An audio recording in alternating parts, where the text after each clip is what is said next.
श्री सर्वारिष्ट निवारण स्तोत्रम्। ओम गं गणपतये नमः।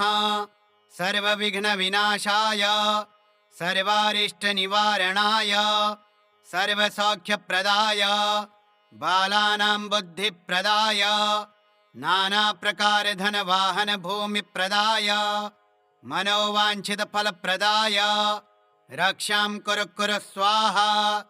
ओम गुरवे नमः। ओम श्री कृष्णाय नमः। ओम बलभद्राय नमः। ओम श्री रामाय नमः। ओम हनुमते नमः। ओम शिवाय नमः। ओम जगन्नाथाय नमः। ओम बद्रीनारायणाय नमः। ओम श्री दुर्गादेव्यै नमः। ओम सूर्याय नमः। ओम चंद्राय नमः। ओम भौमाय नमः। ओम बुधाय नमः। ओम गुरवे नमः। ओम भृगवे नमः। ओम शनिश्चराय नमः। ओम राहवे नमः। ओम पुच्छानयकाय नमः। ओम नवग्रह रक्षा कुरु कुरु नमः। ओम मन्ये वरं हरिहरादय एव दृष्ट्वा द्रष्टेषु येषु हृदयस्थं त्वयं तोषमेति विविक्षते न भवता भूयेन नान्या कश्चिन्मनोहरति नाथ भवान्तरेऽपि। ओम नमो मणिभद्रे जय विजय पराजिते भद्रे लभ्यं कुरु कुरु स्वाहा। ओम भूर्भुवः स्वः तत्सवितुर्वरेण्यं भर्गो देवस्य धीमहि धियो यो नः प्रचोदयात्। सर्वविघ्नं शान्तं कुरु कुरु स्वाहा। ओम ऐं ह्रीं क्लीं श्री बटुकभैरवाय आपदुद्धारणाय महान श्याम स्वरूपाय दीर्घारिष्टविनाशाय नाना प्रकार भोग प्रदाय मम सर्वारिष्टं हन हन पच पच हर हर कच कच राजद्वारे जयं कुरु कुरु व्यवहारे लाभं वृद्धिं वृद्धिं रणे शत्रुन् विनाशय विनाशय पूर्णा आयुः कुरु कुरु स्त्री प्राप्तिं कुरु कुरु हुं फट् स्वाहा। ओम नमो भगवते वासुदेवाय नमः। ओम नमो भगवते विश्वमूर्तये नारायणाय श्री पुरुषोत्तमाय रक्ष रक्ष युग्मदधिकं प्रत्यक्षं परोक्षं वा अजीर्णं पच पच विश्वमूर्तिकान् हन हन एकहनिकं द्वाहनिकं त्राहनिकं चतुर्हनिकं ज्वरं नाशय नाशय चतुरग्निवातान् अष्टादशशयान् रोगान् अष्टादश कुष्ठान् हन हन सर्वदोषं भञ्जय भञ्जय तत्सर्वं नाशय नाशय शोषय शोषय आकर्षय आकर्षय मम शत्रुं मारय मारय उच्चाटय उच्चाटय विद्वेषय विद्वेषय स्तम्भय स्तम्भय निवारय निवारय विघ्नं हन हन दह दह पच पच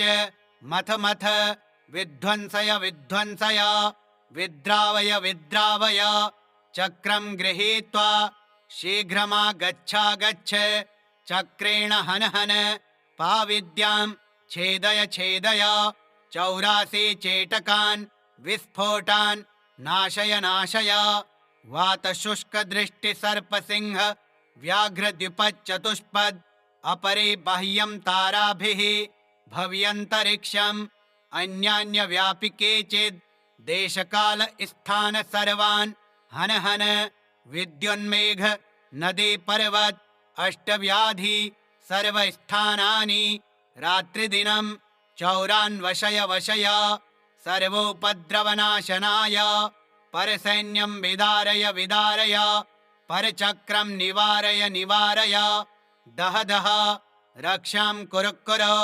ओम नमो भगवते ओम नमो नारायणाय हुं फट् स्वाहा ठः ठः ओम ह्रीं ह्रीं ॐ ह्रीं क्लीं भुवनेश्वर्याः श्रीं ॐ भैरवाय नमः। हरि ॐ उच्छिष्टदेव्यै नमः। डाकिनी सुमुखी देव्यै महापिशाचिनी ॐ ऐं ठः ठः। ॐ चक्रिण्या अहं रक्षां कुरु कुरु। सर्वव्याधिहरणी देव्यै नमो नमः। सर्वप्रकार बाधा शमनमरिष्ट निवारणं कुरु कुरु फट्। श्रीं ॐ कुब्जिका देव्यै ह्रीं ठः स्वाहा। शीघ्रमरिष्ट निवारणं कुरु कुरु। शाम्भरी क्रीं ठः स्वाहा। शारिका भेदा महामाया पूर्णम् आयुः कुरु। हेमवती मूलं रक्षा कुरु। चामुण्डायै देव्यै शीघ्रं विघ्नं सर्वं वायुकफपित्तं रक्षां कुरु। मंत्र तंत्र यंत्र कवच ग्रह पीड़ा नडतर पूर्वजन्मदोष नडतर यस्य जन्मदोष नडतर मातृदोष नडतर पितृदोष नडतर मारण मोहन उच्चाटन वशीकरण स्तंभन उन्मूलनम भूत प्रेत पिशाच जात जादू टोना शमनं कुरु। सन्ति सरस्वत्यै कंठिका देव्यै गल विस्फोटकायै विक्षिप्त शमनं महान ज्वर क्षयं कुरु स्वाहा। सर्व सामग्री भोगं सप्त दिवसं देहि देहि रक्षां कुरु। क्षण क्षण अरिष्ट निवारणं दिवस प्रति दिवस दुःख हरणं मंगलकरणं कार्य सिद्धिं कुरु कुरु। हरि ओम श्री रामचंद्राय नमः। हरि ओम भूर्भुवः स्वः। चंद्रतारा नवग्रह शेषनाग पृथ्वी देव्यै आकाशस्य सर्वारिष्टं निवारणं कुरु कुरु स्वाहा। ओम ऐं ह्रीं श्रीं बटुकभैरवाय आपदुद्धारणाय सर्वविघ्न निवारणाय मम रक्षां कुरु कुरु स्वाहा। ओम ऐं ह्रीं क्लीं वासुदेवाय नमः।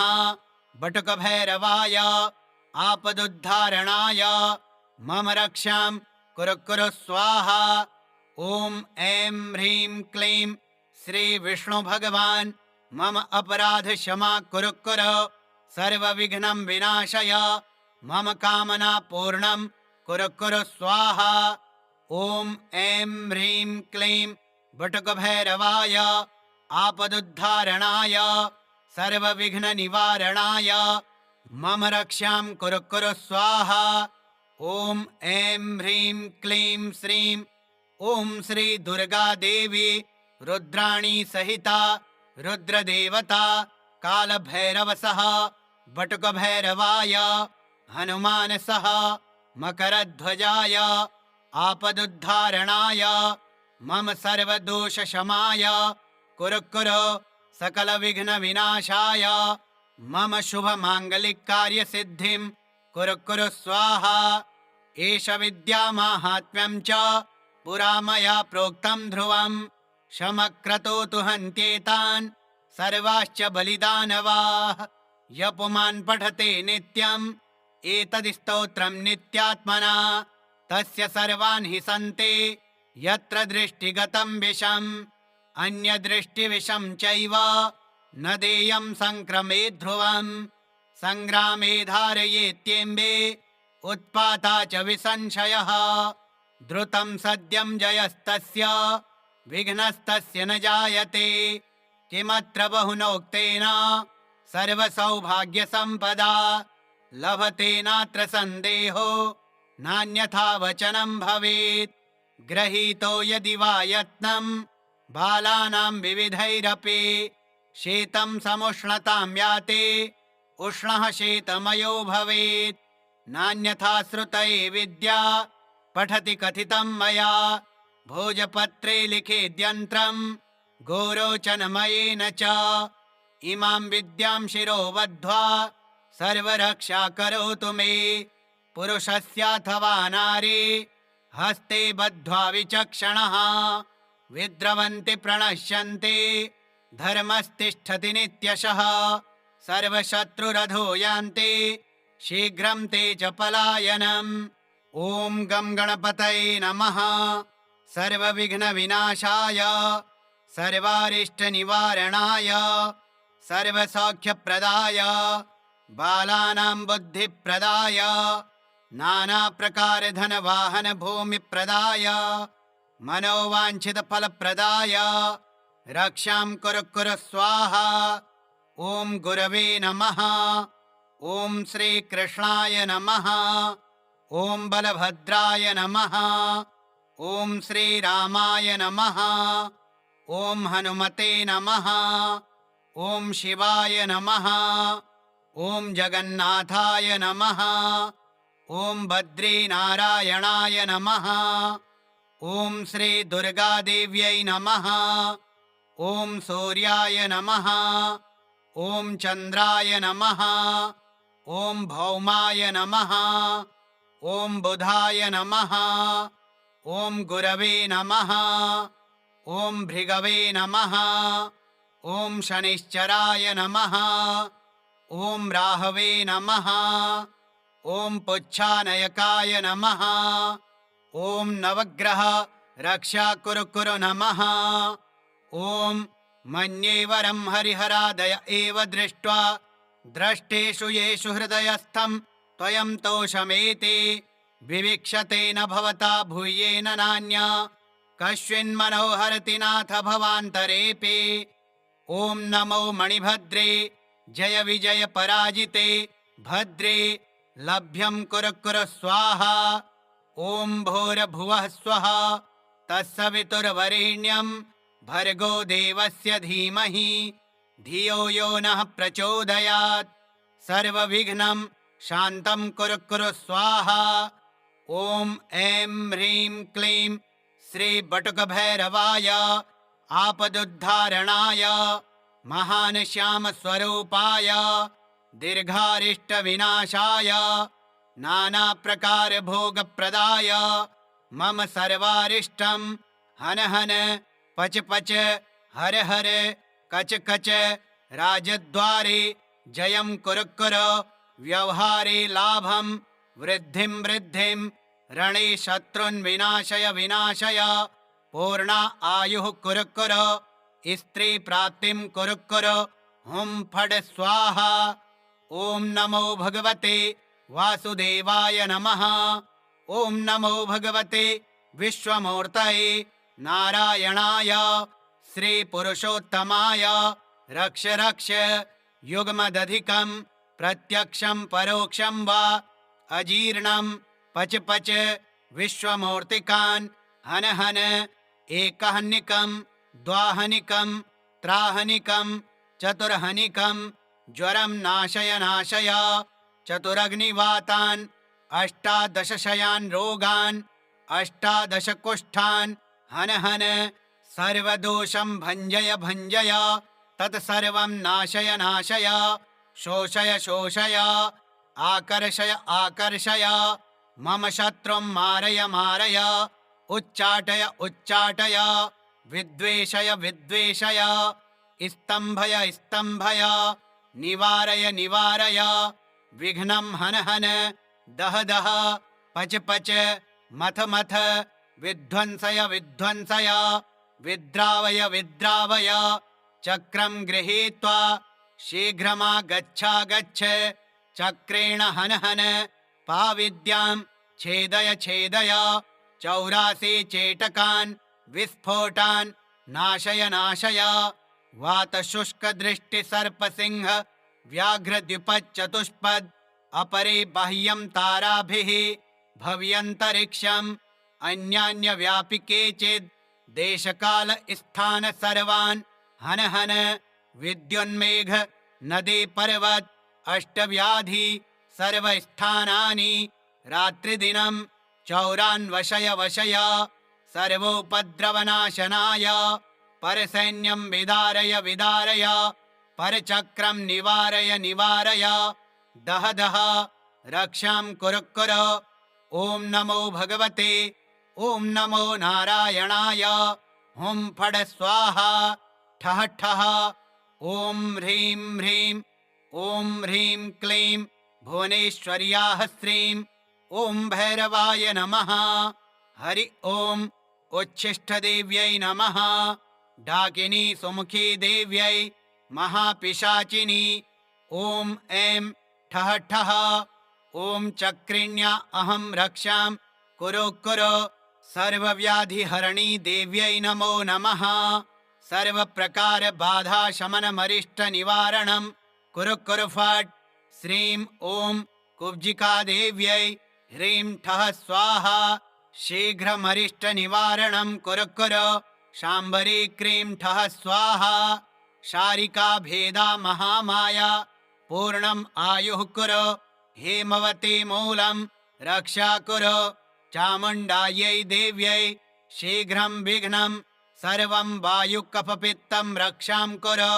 मंत्र तंत्र यंत्र कवच ग्रह पीड़ा नडतर पूर्वजन्मदोष नडतर यस्य जन्मदोष नडतर मातृदोष नडतर पितृदोष नडतर मारण मोहन उच्चाटन वशीकरण स्तंभन उन्मूलनम भूत प्रेत पिशाच जात जादू टोना शमनं कुरु।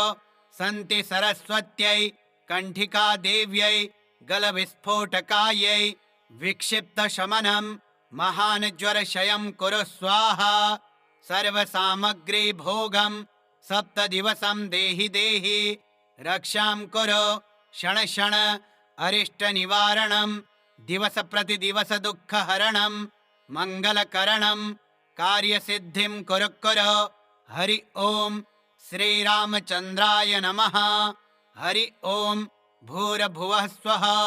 चंद्रतारा नवग्रह शेषनाग पृथ्वी देव्यै आकाशस्य सर्वारिष्टं निवारणं कुरु कुरु स्वाहा। ॐ ऐं ह्रीं श्रीं बटुकभैरवाय आपदुद्धारणाय सर्वविघ्ननिवारणाय मम रक्षां कुरु कुरु स्वाहा। ॐ ऐं ह्रीं क्लीं वासुदेवाय नमः। बटुकभैरवाय आपदुद्धारणाय मम रक्षां कुरु कुरु स्वाहा। ॐ ऐं ह्रीं क्लीं श्री विष्णु भगवान् मम अपराध क्षमा कुरु कुरु। सर्वविघ्नं विनाशय मम कामना पूर्णं कुरु कुरु स्वाहा। ॐ ऐं ह्रीं क्लीं बटुकभैरवाय आपदुद्धारणाय सर्वविघ्ननिवारणाय मम रक्षां कुरु कुरु स्वाहा। ॐ ऐं ह्रीं क्लीं श्रीं ॐ श्री दुर्गा देवी रुद्राणी सहिता रुद्रदेवता कालभैरवसः बटुकभैरवाय हनुमानसः मकरध्वजाय आपदुद्धारणाय मम सर्वदोषशमाय कुरु कुरु। सकलविघ्नविनाशाय मम शुभमाङ्गलिककार्यसिद्धिं कुरु कुरु स्वाहा। एष विद्यामाहात्म्यं च पुरा मया प्रोक्तं ध्रुवं शमक्रतोतु हन्त्येतान् सर्वाश्च बलिदानवाः। य पुमान् पठते नित्यम् एतद् स्तोत्रं नित्यात्मना तस्य सर्वान् हि सन्ति यत्र दृष्टिगतं विषम् अन्यदृष्टिविषं चैव न देयं संक्रमेत् ध्रुवम्। संग्रामे धारयेत्येम्बे उत्पाता च विसंशयः। द्रुतं सद्यं जयस्तस्य विघ्नस्तस्य न जायते। किमत्र बहुनोक्तेन सर्वसौभाग्यसम्पदा लभते नात्र सन्देहो नान्यथा वचनं भवेत्। गृहीतो यदि वा यत्नं बालानां विविधैरपि शीतं समुष्णतां याते उष्णः शीतमयो भवेत्। नान्यथा श्रुतये विद्या पठति कथितं मया भोजपत्रे लिखेद्यन्त्रं गोरोचनमयेन च। इमां विद्यां शिरो बद्ध्वा सर्वरक्षा करोतु मे। पुरुषस्याथवा नारी हस्ते बद्ध्वा विचक्षणः विद्रवन्ति प्रणश्यन्ति धर्मस्तिष्ठति नित्यशः। सर्वशत्रुरधो यान्ति शीघ्रं ते च पलायनम्। ॐ गं गणपतये नमः। सर्वविघ्नविनाशाय सर्वारिष्टनिवारणाय सर्वसौख्यप्रदाय बालानां बुद्धिप्रदाय नानाप्रकारधनवाहनभूमिप्रदाय मनोवाञ्छितफलप्रदाय रक्षां कुरु कुरु स्वाहा। ॐ गुरवे नमः। ॐ श्रीकृष्णाय नमः। ॐ बलभद्राय नमः। ॐ श्रीरामाय नमः। ॐ हनुमते नमः। ॐ शिवाय नमः। ॐ जगन्नाथाय नमः। ॐ बद्रीनारायणाय नमः। ॐ श्रीदुर्गादेव्यै नमः। ॐ सूर्याय नमः। ॐ चन्द्राय नमः। ॐ भौमाय नमः। ॐ बुधाय नमः। ॐ गुरवे नमः। ॐ भृगवे नमः।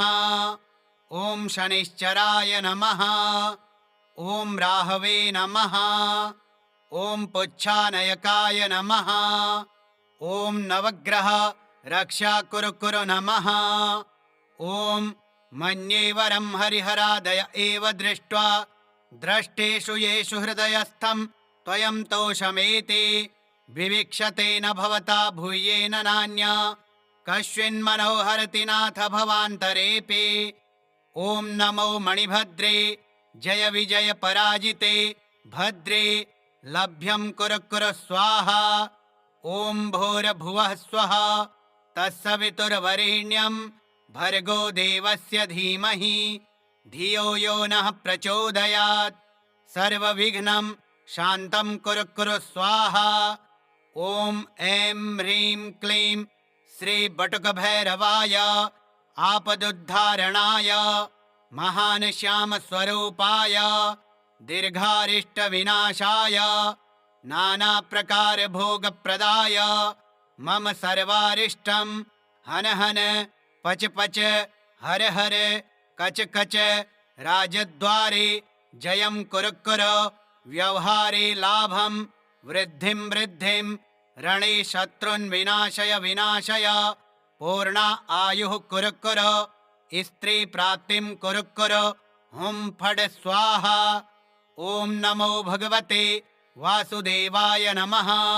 ॐ नमो भगवते विश्वमूर्तये नारायणाय श्रीपुरुषोत्तमाय रक्ष रक्ष युग्मदधिकं प्रत्यक्षं परोक्षं वा अजीर्णं पच पच विश्वमूर्तिकान् हन हन एकहनिकं द्वाहनिकं त्राहनिकं चतुर्हनिकं ज्वरं नाशय नाशय चतुरग्निवातान् अष्टादशशयान् रोगान् अष्टादशकुष्ठान् हन हन सर्वदोषं भञ्जय भञ्जय तत्सर्वं नाशय नाशय शोषय शोषय आकर्षय आकर्षय मम शत्रुं मारय मारय उच्चाटय उच्चाटय विद्वेषय विद्वेषय स्तम्भय स्तम्भय निवारय निवारय विघ्नं हन हन दह दह पच पच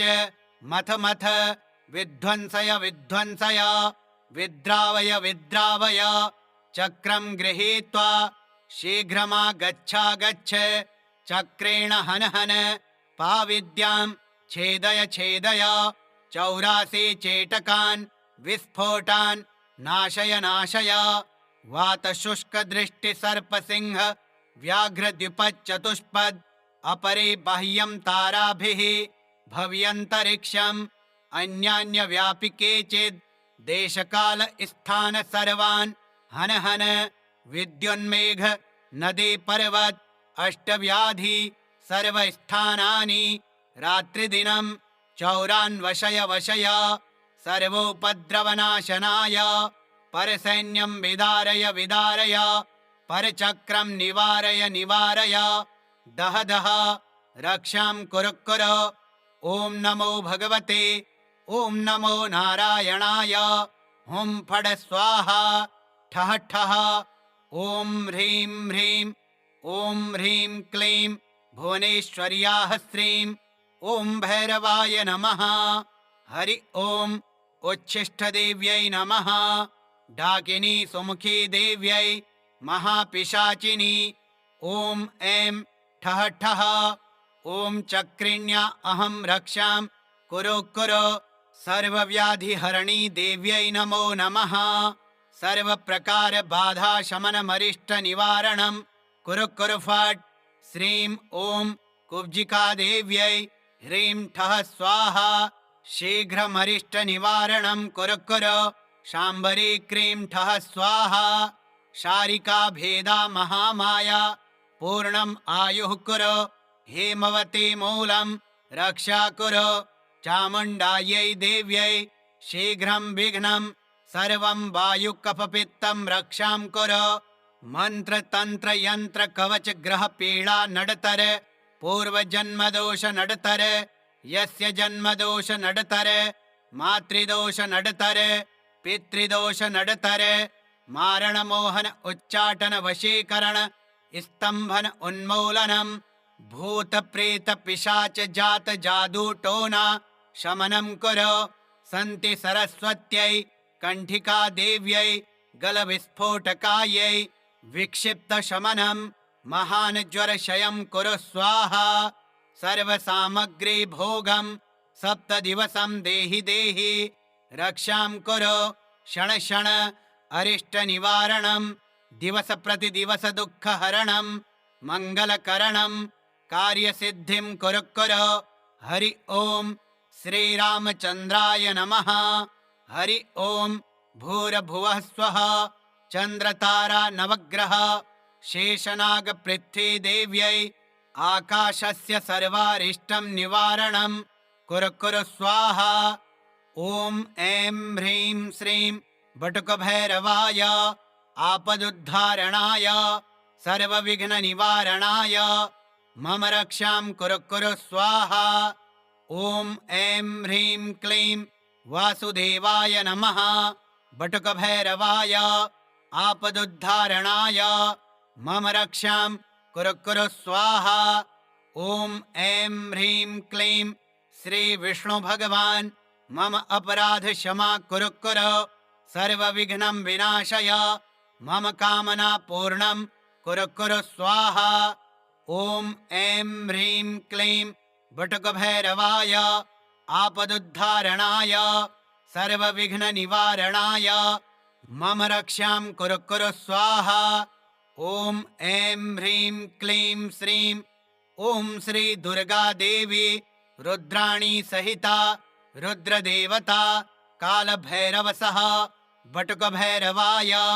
हनुमानसः मकरध्वजाय आपदुद्धारणाय मम सर्वदोषशमाय कुरु कुरु सकलविघ्नविनाशाय मम शुभमाङ्गलिककार्यसिद्धिं कुरु कुरु स्वाहा एष विद्यामाहात्म्यं च पुरा मया प्रोक्तं ध्रुवं शमक्रतोतु हन्त्येतान् सर्वाश्च बलिदानवाः य पुमान् पठते नित्यम् एतद् नित्यात्मना तस्य सर्वान् हि सन्ति यत्र दृष्टिगतं विषम् अन्यदृष्टिविषं चैव न देयं संक्रमे ध्रुवम् संग्रामे धारयेत्येम्बे उत्पाता च विसंशयः द्रुतं सद्यं जयस्तस्य विघ्नस्तस्य न जायते किमत्र बहुनोक्तेन सर्वसौभाग्यसम्पदा लभते नात्र सन्देहो नान्यथा वचनं भवेत् गृहीतो यदि वा यत्नं बालानां विविधैरपि शीतं समुष्णतां याते उष्णः शीतमयो भवेत् नान्यथा श्रुतये विद्या पठति कथितं मया भोजपत्रे लिखेद्यन्त्रं गोरोचनमयेन च इमां विद्यां शिरो बद्ध्वा सर्वरक्षा करोतु मे पुरुषस्याथवा नारी हस्ते बद्ध्वा विचक्षणः विद्रवन्ति प्रणश्यन्ति धर्मस्तिष्ठति नित्यशः सर्वशत्रुरधो यान्ति शीघ्रं ते च पलायनम् ॐ गं गणपतये नमः सर्वविघ्नविनाशाय सर्वारिष्टनिवारणाय सर्वसौख्यप्रदाय बालानां बुद्धिप्रदाय नानाप्रकारधनवाहनभूमिप्रदाय मनोवाञ्छितफलप्रदाय रक्षां कुरु कुरु स्वाहा। ॐ गुरवे नमः। ॐ श्रीकृष्णाय नमः। ॐ बलभद्राय नमः। ॐ श्रीरामाय नमः। ॐ हनुमते नमः। ॐ शिवाय नमः। ॐ जगन्नाथाय नमः। ॐ बद्रीनारायणाय नमः। ॐ श्रीदुर्गादेव्यै नमः। ॐ सूर्याय नमः। ॐ चन्द्राय नमः। ॐ भौमाय नमः। ॐ बुधाय नमः। ॐ गुरवे नमः। ॐ भृगवे नमः। ॐ शनिश्चराय नमः। ॐ राहवे नमः। ॐ पुच्छानयकाय नमः। ॐ नवग्रह रक्षा कुरु कुरु नमः। ॐ मन्येवरं हरिहरादय एव दृष्ट्वा द्रष्टेषु येषु हृदयस्थं त्वयं तोषमेति विविक्षते न भवता भूयेन नान्या कस्मिन्मनोहरति नाथ भवान्तरेऽपि। ॐ नमो मणिभद्रे जय विजय पराजिते भद्रे लभ्यं कुरु कुरु स्वाहा। ॐ भूर्भुवः स्वः तत्सवितुर्वरेण्यं भर्गो देवस्य धीमहि धियो यो नः प्रचोदयात्। सर्वविघ्नं शान्तं कुरु कुरु स्वाहा। ॐ ऐं ह्रीं क्लीं श्रीबटुकभैरवाय आपदुद्धारणाय महानश्यामस्वरूपाय दीर्घारिष्टविनाशाय नानाप्रकारभोगप्रदाय मम सर्वारिष्टं हन हन पच पच हर हर कच कच राजद्वारे जयं कुरु कुरु व्यवहारे लाभं वृद्धिं वृद्धिं रणे शत्रुन् विनाशय विनाशय पूर्णा आयुः कुरु कुरु स्त्री प्राप्तिं कुरु कुरु हुं फट् स्वाहा। ॐ नमो भगवते वासुदेवाय नमः। ॐ नमो भगवते विश्वमूर्तये नारायणाय श्रीपुरुषोत्तमाय रक्ष रक्ष युग्मदधिकं प्रत्यक्षं परोक्षं वा अजीर्णं पच पच विश्वमूर्तिकान् हन हन एकहनिकं द्वाहनिकं त्राहनिकं चतुर्हनिकं ज्वरं नाशय नाशय चतुरग्निवातान् अष्टादशशयान् रोगान् अष्टादशकुष्ठान् हन हन सर्वदोषं भञ्जय भञ्जय तत्सर्वं नाशय नाशय शोषय शोषय आकर्षय आकर्षय मम शत्रुं मारय मारय उच्चाटय उच्चाटय विद्वेषय विद्वेषय स्तम्भय स्तम्भय निवारय निवारय विघ्नं हन हन दह दह पच पच मथ मथ विध्वंसय विध्वंसय विद्रावय विद्रावय चक्रं गृहीत्वा शीघ्रमागच्छागच्छ चक्रेण हन हन पाविद्यां छेदय छेदय 84 चेटकान् विस्फोटान् नाशय नाशय वातशुष्कदृष्टिसर्पसिंह व्याघ्रद्विपच्चतुष्पद अपरे बाह्यं ताराभिः भव्यन्तरिक्षम् अन्यान्यव्यापिके चेद् देशकाल स्थान सर्वान् हन हन विद्युन्मेघ नदी पर्वत अष्टव्याधि सर्वस्थानानि रात्रिदिनं चौरान्वशय वशय सर्वोपद्रवनाशनाय परसैन्यं विदारय विदारय परचक्रं निवारय निवारय दह दह रक्षां कुरु कुरु। ॐ नमो भगवते ॐ नमो नारायणाय हुं फट् स्वाहा ठः ठः ॐ ह्रीं ह्रीं ॐ ह्रीं क्लीं भुवनेश्वर्याः श्रीं ॐ भैरवाय नमः। हरि ॐ उच्छिष्टदेव्यै नमः। डाकिनी सुमुखी देव्यै महापिशाचिनी ॐ ऐं ठः ठः। ॐ चक्रिण्या अहं रक्षां कुरु कुरु। सर्वव्याधिहरणी देव्यै नमो नमः। सर्वप्रकारबाधाशमनमरिष्टनिवारणं कुरु कुरु फट्। श्रीं ॐ कुब्जिकादेव्यै ह्रीं ठः स्वाहा। शीघ्रमरिष्टनिवारणं कुरु कुरु। शाम्बरी क्रीं ठः स्वाहा। शारिकाभेदा महामाया पूर्णम् आयुः कुरु। हेमवती मूलं रक्षा कुरु।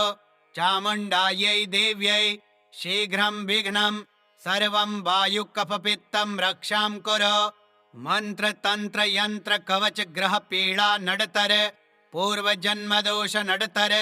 यस्य जन्मदोष नडतर मातृदोष नडतर पितृदोष नडतर। मारणमोहन उच्चाटन वशीकरण स्तंभन उन्मूलनं भूतप्रेत पिशाच जात जादूटोना शमनं कुरु। सन्ति सरस्वत्यै कण्ठिका देव्यै गलविस्फोटकायै विक्षिप्तशमनं महानज्वरक्षयं कुरु स्वाहा। सर्वसामग्री भोगं सप्तदिवसं देहि देहि रक्षां कुरु। क्षण क्षण अरिष्टनिवारणं दिवस प्रतिदिवस दुःखहरणं मङ्गलकरणं कार्यसिद्धिं कुरु कुरु। हरि ओं श्रीरामचन्द्राय नमः। हरि ओं भूर्भुवः स्वः। चन्द्रतारा नवग्रह शेषनागपृथ्वीदेव्यै आकाशस्य सर्वारिष्टं निवारणं कुरु कुरु स्वाहा। ॐ ऐं ह्रीं श्रीं बटुकभैरवाय आपदुद्धारणाय सर्वविघ्ननिवारणाय मम रक्षां कुरु कुरु स्वाहा। ॐ ऐं ह्रीं क्लीं वासुदेवाय नमः। बटुकभैरवाय आपदुद्धारणाय मम रक्षां कुरु कुरु स्वाहा। ॐ ऐं ह्रीं क्लीं श्रीविष्णुभगवान् मम अपराध क्षमा कुरु कुरु। सर्वविघ्नं विनाशय मम कामना पूर्णं कुरु कुरु स्वाहा। ॐ ऐं ह्रीं क्लीं बटुकभैरवाय आपदुद्धारणाय सर्वविघ्ननिवारणाय मम रक्षां कुरु कुरु स्वाहा। ॐ ऐं ह्रीं क्लीं श्रीं ॐ श्री दुर्गा देवी रुद्राणी सहिता रुद्रदेवता कालभैरवसः बटुकभैरवाय हनुमानसः मकरध्वजाय आपदुद्धारणाय मम सर्वदोषशमाय कुरु कुरु। सकलविघ्नविनाशाय मम शुभमाङ्गलिककार्यसिद्धिं कुरु कुरु स्वाहा। एष विद्यामाहात्म्यं च पुरा मया प्रोक्तं ध्रुवं शमक्रतोतु हन्त्येतान् सर्वाश्च बलिदानवाः। य पुमान् पठते नित्यम् एतद् नित्यात्मना तस्य सर्वान् हि सन्ति यत्र दृष्टिगतं विषम् अन्यदृष्टिविषं चैव न देयं संक्रमे ध्रुवम्। संग्रामे धारयेत्येम्बे उत्पाता च विसंशयः। द्रुतं सद्यं जयस्तस्य विघ्नस्तस्य न जायते। किमत्र बहुनोक्तेन सर्वसौभाग्यसम्पदा लभते नात्र सन्देहो नान्यथा वचनं भवेत्। गृहीतो यदि वा यत्नं बालानां विविधैरपि शीतं समुष्णतां याते उष्णः शीतमयो भवेत्। नान्यथा श्रुतये विद्या पठति कथितं मया भोजपत्रे लिखेद्यन्त्रं गोरोचनमयेन च। इमां विद्यां शिरो बद्ध्वा सर्वरक्षा करोतु मे। पुरुषस्याथवा नारी हस्ते बद्ध्वा विचक्षणः विद्रवन्ति प्रणश्यन्ति धर्मस्तिष्ठति नित्यशः। सर्वशत्रुरधो यान्ति शीघ्रं ते च पलायनम्। ॐ गं गणपतये नमः। सर्वविघ्नविनाशाय सर्वारिष्टनिवारणाय सर्वसौख्यप्रदाय बालानां बुद्धिप्रदाय नानाप्रकारधनवाहनभूमिप्रदाय मनोवाञ्छितफलप्रदाय रक्षां कुरु कुरु स्वाहा। ॐ गुरवे नमः। ॐ श्रीकृष्णाय नमः। ॐ बलभद्राय नमः। ॐ श्रीरामाय नमः। ॐ हनुमते नमः। ॐ शिवाय नमः। ॐ जगन्नाथाय नमः। ॐ बद्रीनारायणाय नमः। ॐ श्रीदुर्गादेव्यै नमः। ॐ सूर्याय नमः। ॐ चन्द्राय नमः। ॐ भौमाय नमः। ॐ बुधाय नमः। ॐ गुरवे नमः। ॐ भृगवे नमः। ॐ शनिश्चराय नमः। ॐ राहवे नमः। ॐ पुच्छानयकाय नमः। ॐ नवग्रह रक्षा कुरु कुरु नमः। ॐ मन्येवरं हरिहरादय एव दृष्ट्वा द्रष्टेषु येषु हृदयस्थं त्वयं तोषमेति विविक्षते न भवता भूयेन नान्या कश्चिन्मनोहरति नाथ भवान्तरेऽपि। ॐ नमो मणिभद्रे जय विजय पराजिते भद्रे लभ्यं कुरु कुरु स्वाहा। ॐ भूर्भुवः स्वः तत्सवितुर्वरेण्यं भर्गो देवस्य धीमहि धियो यो नः प्रचोदयात्। सर्वविघ्नं शान्तं कुरु कुरु स्वाहा। ॐ ऐं ह्रीं क्लीं श्रीबटुकभैरवाय आपदुद्धारणाय महानश्यामस्वरूपाय दीर्घारिष्टविनाशाय नानाप्रकारभोगप्रदाय मम सर्वारिष्टं हन हन पच पच हर हर कच कच राजद्वारे जयं कुरु कुरु व्यवहारे लाभं वृद्धिं वृद्धिं रणे शत्रुन् विनाशय विनाशय पूर्णा आयुः कुरु कुरु स्त्री प्राप्तिं कुरु कुरु हुं फट् स्वाहा। ॐ नमो भगवते वासुदेवाय नमः।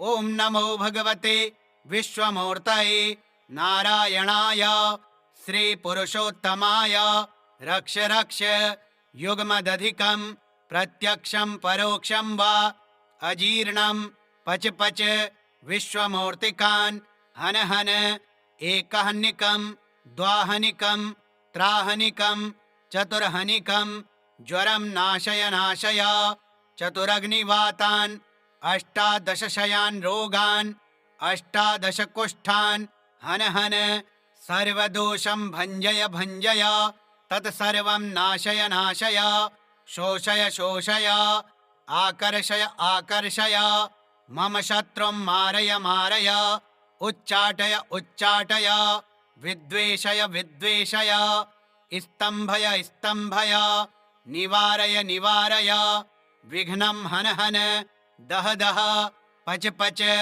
मथ मथ विध्वंसय विध्वंसय विद्रावय विद्रावय चक्रं गृहीत्वा शीघ्रमागच्छागच्छ चक्रेण हन हन पाविद्यां छेदय छेदय 84 चेटकान् विस्फोटान् नाशय नाशय वातशुष्कदृष्टिसर्पसिंह व्याघ्रद्विपच्चतुष्पद अपरे बाह्यं ताराभिः भव्यन्तरिक्षम् अन्यान्यव्यापिके चेद् देशकाल स्थान सर्वान् हन हन विद्युन्मेघ नदी पर्वत अष्टव्याधि सर्वस्थानानि रात्रिदिनं चौरान्वशय वशय सर्वोपद्रवनाशनाय परसैन्यं विदारय विदारय परचक्रं निवारय निवारय दह दह रक्षां कुरु कुरु।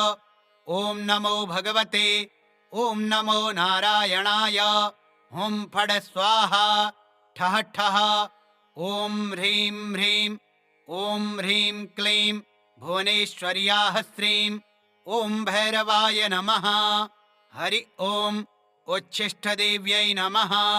डाकिनी सुमुखी देव्यै महापिशाचिनी ॐ ऐं ठः ठः। ॐ चक्रिण्या अहं रक्षां कुरु कुरु सर्वव्याधिहरणी देव्यै नमो नमः। सर्वप्रकारबाधाशमनमरिष्टनिवारणं कुरु कुरु फट्।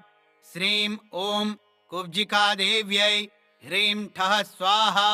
शीघ्रमरिष्टनिवारणं कुरु कुरु शाम्बरी क्रीं ठः स्वाहा। शारिकाभेदा महामाया पूर्णम् आयुः कुरु। हेमवती मूलं रक्षा कुरु। चामुण्डायै देव्यै शीघ्रं विघ्नं सर्वं वायुकफपित्तं रक्षां कुरु। मन्त्रतन्त्रयन्त्रकवचग्रहपीडा नडतर पूर्वजन्मदोष नडतर यस्य जन्मदोष नडतर मातृदोष नडतर पितृदोष नडतर मारणमोहन उच्चाटन वशीकरण स्तंभन उन्मूलनम भूत प्रेत पिशाच जात जादू टोना शमनं कुरु। सन्ति सरस्वत्यै कंठिका देव्यै गलविस्फोटकायै विक्षिप्त शमनं महान ज्वरशयं कुरु स्वाहा। सर्वसामग्री भोगं सप्तदिवसं देहि देहि रक्षां कुरु। क्षण क्षण अरिष्ट निवारणं दिवस प्रतिदिवस दुःखहरणं मंगलकरणं कार्यसिद्धिं कुरु कुरु। हरि ओम श्रीरामचंद्राय नमः। हरि ओम भूर्भुवः स्वः।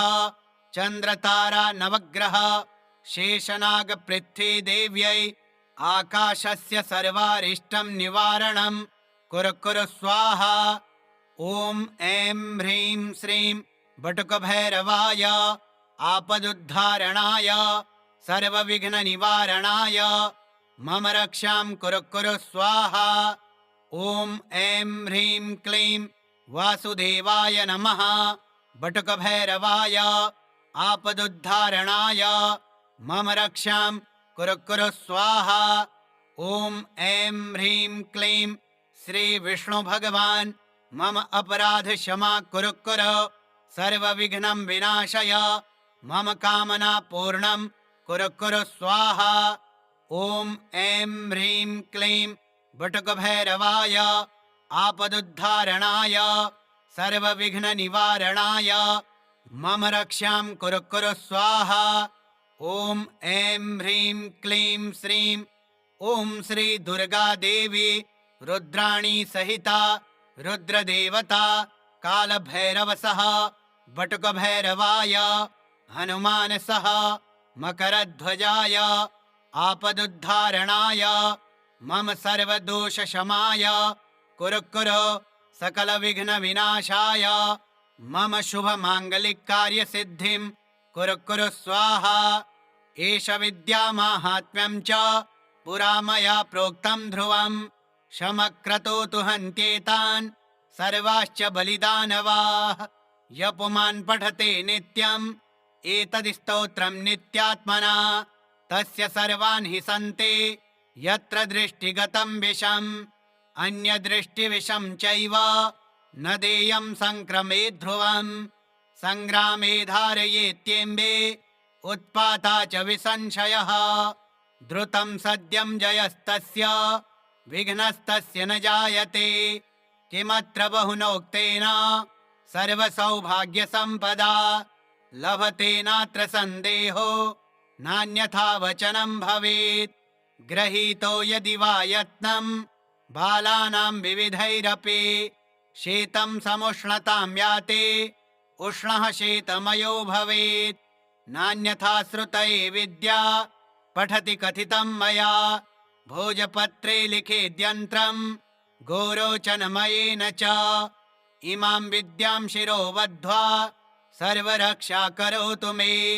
पुरुषस्याथवा नारी हस्ते बद्ध्वा विचक्षणः विद्रवन्ति प्रणश्यन्ति धर्मस्तिष्ठति नित्यशः। सर्वशत्रुरधो यान्ति शीघ्रं ते च पलायनम्। श्रीभृगुऋषिकृतं सर्वारिष्टनिवारणस्तोत्रम् श्री सर्वेभ्यो देवी देवताभ्योऽर्पणमस्तु। ॐ श्री सर्वदेवी देवताभ्यो नमः। ॐ श्री 63 कोटि सर्वेभ्यो देवी देवताभ्यो नमः।